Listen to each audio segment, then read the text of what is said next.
The topic for today's discussion is millions out of school children and the implications. I'm sure we will all agree with me that the best investment we can give anybody is education. Once our children, once they are educated, they will be able to take the right decision. They will not be lured into all these, Boko Haram, kidnapping, all manners of crimes. Because when they are educated, they will be able, with the required skills, they've had the required knowledge that will bring out their potentials, and they will be able to, at least as a person in life, do something meaningful with their life.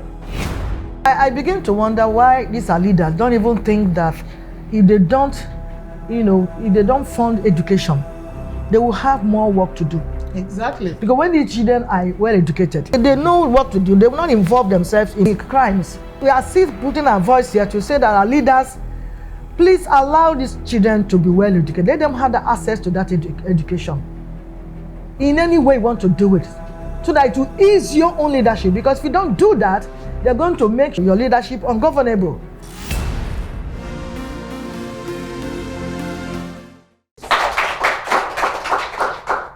We are already clamoring here that the budget is not enough. And that little one that is budgeted is being mismanaged. That's where corruption comes in now. And so where do we even start from? So we have a lot of things actually on our table. We talk about corruption, we talk about so many things that are so bad in our country. It's just too funny and sad at the same time. So let us see what we can do. The budget is not enough, yes, but if we also manage the one we have, we'll be able to reach some number of people, take them, back to school, bring them back to school instead of taking them out of school. Please, wherever position you are holding in the government parastatal, please remember that all things is not just to enrich your pocket alone. Do your job properly, and people will bless you for it, and even God Himself will reward you. Please, let's have fear of God, as Al-Hada mentioned. Let's have that fear of God, please, so that we can do what we're expected to do and let our children go back to school. Enforcement is a major thing. If we put law just 1 week, the next week we are tired. No, let's continue to enforce. By the time the government continue to show our parents and even the children instead that go to hawk that it is wrong, that they are even being cheated. Of course, I don't expect them to disobey their parents anyway. When their parents say go, I don't expect them. But then they too also come to realization that they are also being cheated if they are out of school. I think we'll have a better society. We'll take a break now, and we'll come back, enter question and answer. Vivid View, say and do it.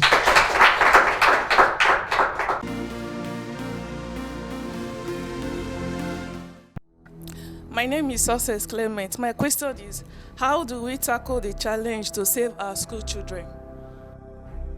My name is Alison Theophilus. My question is, how can the government ensure the importance of education to parents who don't view school as important as learning a skill or trade?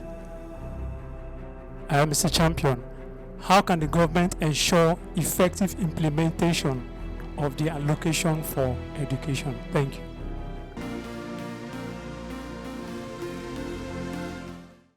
Welcome back. Interesting question from the audience. So please, your answers. Yes. Okay, thank you. The first question has to do with how do we tackle the issue of out-of-school children? This cannot be done by one person. We have to look at the issue holistically. So all hands have to be on deck for us to, properly achieve the results we have set out to do, both from government, from parents. We have so many stakeholders, international donors here and there. So everybody have to be on the same page when we intend it, that this is a thing that must be stopped, that we don't want to see any child on the street during school hours. Then everybody must work towards that. The action plan must be there. For parents, for instance, it has to be a continuous, education for them, until they know that education is the best legacy they can leave for their children.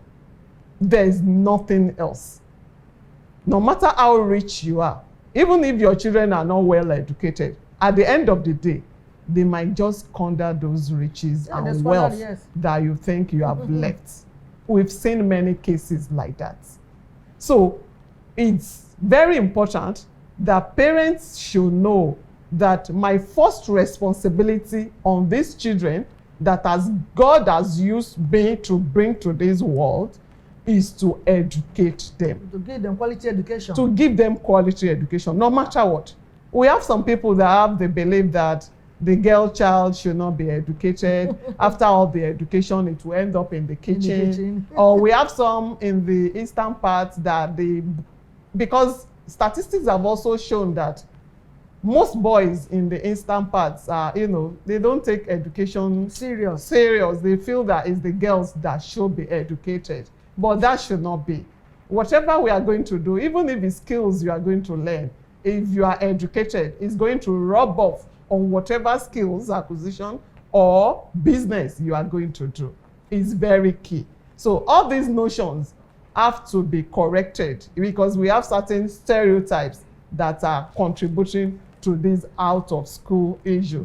If for parents that want the girl to, they think it will end up in the kitchen, they have to be educated at home.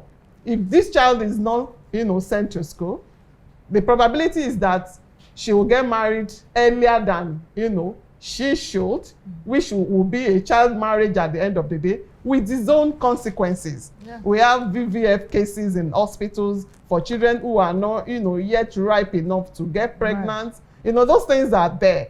And as a mother, the girl will grow up to be a mother, and as a mother, you are the first educator of the child. What you don't have, you cannot give it. You don't have that, skills of life in you. What are you going to teach, those children you are bringing forth? So that one has its own problems. So until we begin to, sensitize parents on the problems, on a large scale, that please, if you don't do this, these are the results.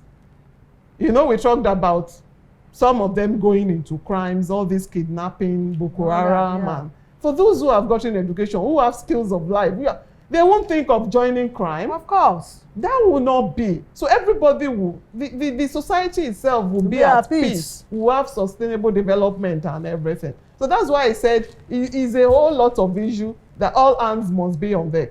That's for parents. Then they should know that when the children are educated, it will also affect them in their own old age. Yes. It's children that you have given proper education that will be able to come back and take care of you. So for government, they should know if they are not investing properly in education now, they too, they are going to face the consequences. And we are saying it already. We are saying it already, despite the fencing round, despite, even if you think you are flying, you cannot fly everywhere. They fly to Abuja, but there is no flight from Abuja to Kaduna. They will still have to go by road. They are afraid of kidnapping by road. They join train. They are still stopping train.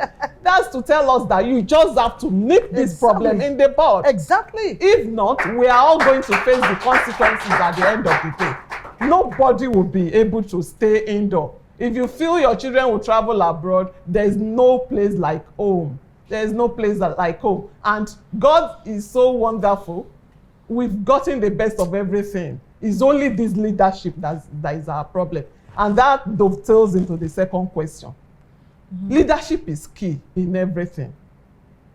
If you don't get it right as a leader, even if you have bad followers, at a point, if they know that this leader is not going to take nonsense, it's either they fall in or they fall out. Yes. And that's why leadership is very key.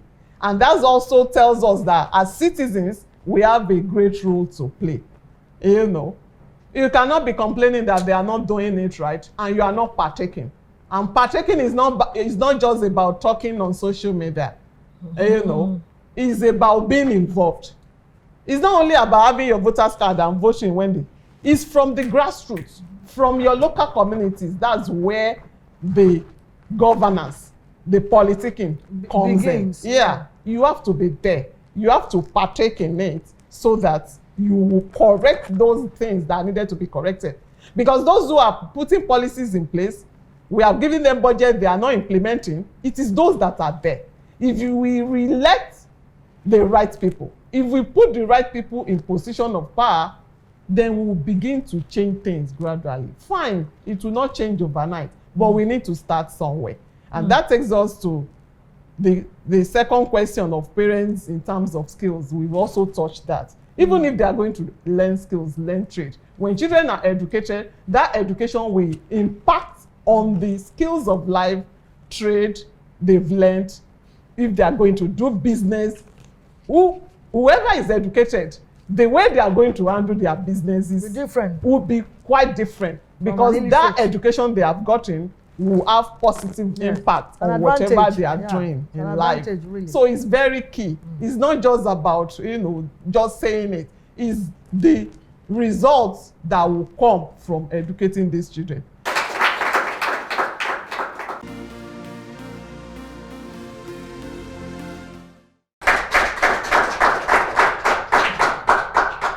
Then the third question says, how can we ensure effective implementation of budgets? I think we have also talked about that briefly. It's not a one-day off thing. And one thing about budget implementation that I've seen is because as a people, we are not holding our leaders accountable. We have the right to ask questions. If someone has gone, maybe in my constituency, this is the person that is representing me. If they said they've put this in place, what questions are we asking them when they come home? Most people, when they go to them, is to go and maybe collect 5,000, 10,000. Yes. And but when they even see hail him, Baba, all this one, they will need that. They are not doing the right thing. But by the time they see people, educated people, asking questions, persistently asking questions, going to their Twitter handle, go to budgets, go to the different budgets given to education ministry and other parastatals, they are there in the open. By the time everybody is asking questions, how do you spend it? What did you spend this on? You don't need to be in their offices. We are in information age now. Exactly. Thank God for technology. You can ask questions. If they are not giving responses, go to their Twitter handle. You can do Twitter bombardment. If some of you who are youth decide between 10:30 and 11 today, we are doing Twitter storm on Ministry of Education. We want to see how they've spent this, Is the whole world. In fact, that will be trending. If we make it a point of, thank God that our youths, all of you are internet savvy, you are technology savvy. You need to let them know that it's not going to be business as usual any longer. But by the time we are folding our hands, then the problem will continue. Thank you so much for answers given to these questions that the audience have asked. And I want to say your parting words. Yeah. We have the national orientation agencies there. Some of these agencies are not doing what they are funded to do. They are not doing them. They are just there. People are just there collecting salaries. We should have a continuous education. The National Orientation Agency should be doing this often. There should be regular jingles on our radio. We can go through drama. Our people love watching videos. They love watching films. Some of them that have not gotten the importance of education, we can turn it into drama. We can turn it into film.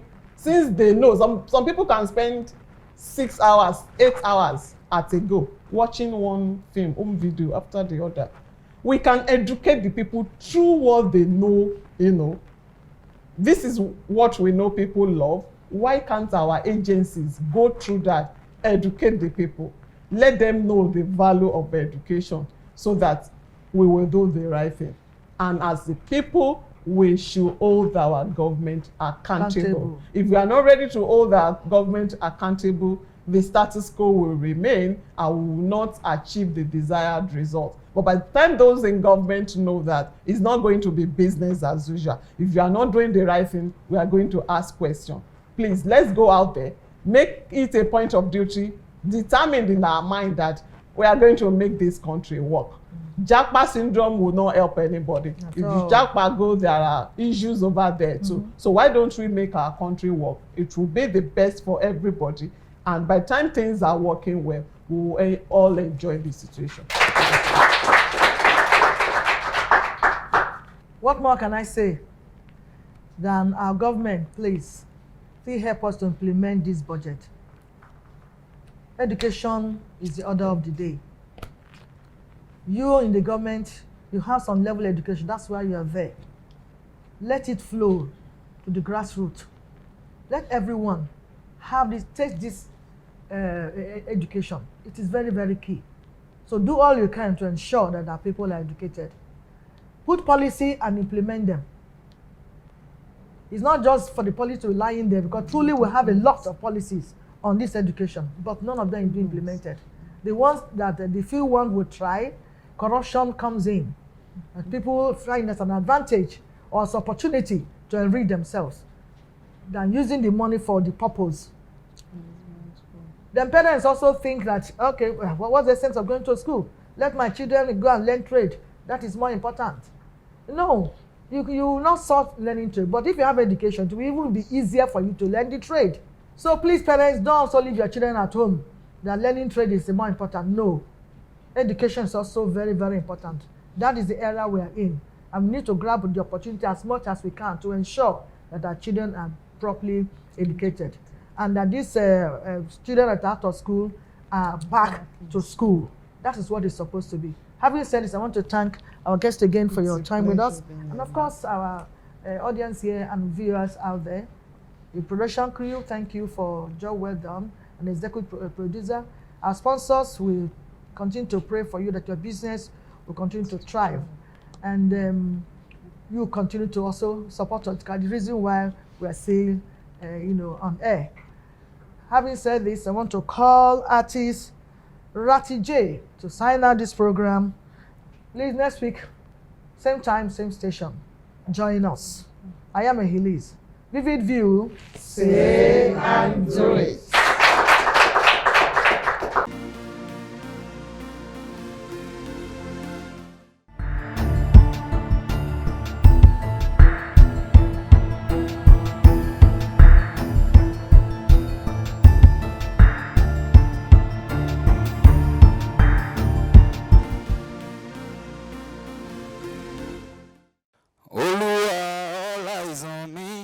Life is not sweet without money. Let your blessings follow me. No let the money have me. Family calling, landlord knocking. Neighbors around me, they are all mocking. Oluwa mi, can't you see that many bukata is on me? Yeah. Ọwọ́ tó bá dilẹ̀ lè ṣú yá lò. I dey hustle for me not to borrow. Orí mi máa jẹ́ mọ́ kóró. Olúwa bless my tomorrow. Say, Èdùmàrè ṣe mí bí mo ṣe fẹ́. Ṣe mí lólú ọmọ ìdílé mi o. Káráyé má ṣe yẹ̀yẹ́ mi. Ayé rọrùn ni mo fẹ́. Let's go. Ọkọ bẹ̀rẹ̀ rán o. I pray for blessings. Ratty J ológo yín. Ọwọ́ tó bá dilẹ̀ lè ṣú yá lọ. I dey hustle for me not to borrow. Orí mi má jẹ́ mọ́ kóró. Olúwa bless my tomorrow. Ọwọ́ tó bá dilẹ̀ lè ṣú yá lọ. I dey hustle for me not to borrow. Orí mi má jẹ́ mọ́ kóró. Olúwa bless my tomorrow. Èdùmàrè ṣe mí bí mo ṣe fẹ́. Ṣe mí lólú ọmọ ìdílé mi o. Káráyé má ṣe yẹ̀yẹ́ mi. Ayé rọrùn ni mo fẹ́. Èdùmàrè ṣe mí bí mo ṣe fẹ́. Kí n fàjẹ́ tó bùgbé mi o. Káráyé má ṣe yẹ̀yẹ́ mi. Ayé rọrùn ni mo fẹ́. Bí a bá jẹ́ mi orí ó máa kàn ẹ́. If I no get money ẹ̀dá mi wọ́n máa kàn ẹ́. Orí mi wọ́n ló sọ pé kí n bọ ẹ́. Pé mi àti ajé a máa dọ̀rẹ́. Ẹlẹ́dàá mi tètè do something. Aṣọ ìyàlára mi ò máa ní fitting. Àwa ọmọ rẹ̀ ń wojú rẹ̀ fún mercy. Forgive us our sin, shower your blessing. Àfàìlà ọjọ́bọ́jọ́bọ́ lámàlà. Ọmọ aláṣọ mi ò gbọ́dọ̀ wà kísà. Oníburú fọ́ndìyẹ mi kò yẹyin dúdú. Ọmọ ẹlẹ́rọ mi ò mọ̀ gbọ́dọ̀ jẹ́kún. Ọwọ́ tó bá dilẹ̀ lè ṣú yá lọ. I dey hustle for me not to borrow. Orí mi má jẹ́ mọ́ kóró. Olúwa bless my tomorrow. Èdùmàrè ṣe mí bí mo ṣe fẹ́. Ṣe mí lólú ọmọ ìdílé mi o.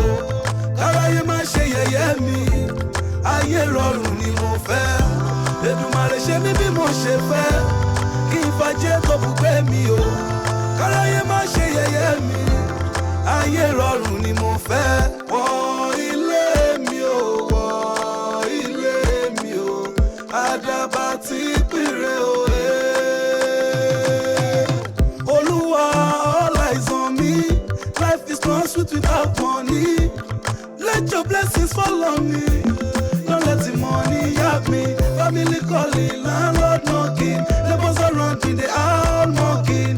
Oluwa mi, can't you see that many bukata is on me? Yeah. Ọwọ́ tó bá dilẹ̀ lè ṣúyàwó. I dey hustle for me not to borrow. Orí mi máa jẹ́ mọ́ kóró. Olúwa bless my tomorrow. Èdùmàrè ṣe mí bí mo ṣe fẹ́. Ṣe mí lólú ọmọ ìdílé mi o. Káráyé má ṣe yẹ̀yẹ́ mi. Ayé rọrùn ni mo fẹ́. Èdùmàrè ṣe mí bí mo ṣe fẹ́. Kí n fàjẹ́ tó bùgbé mi o. Káráyé má ṣe yẹ̀yẹ́ mi. Ayé rọrùn ni mo fẹ́. Ẹlẹ́dàá mi tètè do something. Aṣọ ìyá lára mi ò máa ní fitting. Àwa ọmọ rẹ̀ ń wojú rẹ̀ fún mercy. Forgive us our sin, shower your blessing. Ẹlẹ́dàá mi tètè do something. Aṣọ ìyá lára mi ò máa ní fitting. Àwa ọmọ rẹ̀ ń wojú rẹ̀ fún mercy. Forgive us our sin, shower your blessing. Ọwọ́ tó bá jùlọ lè ṣúyà lò. I dey hustle for me not to borrow.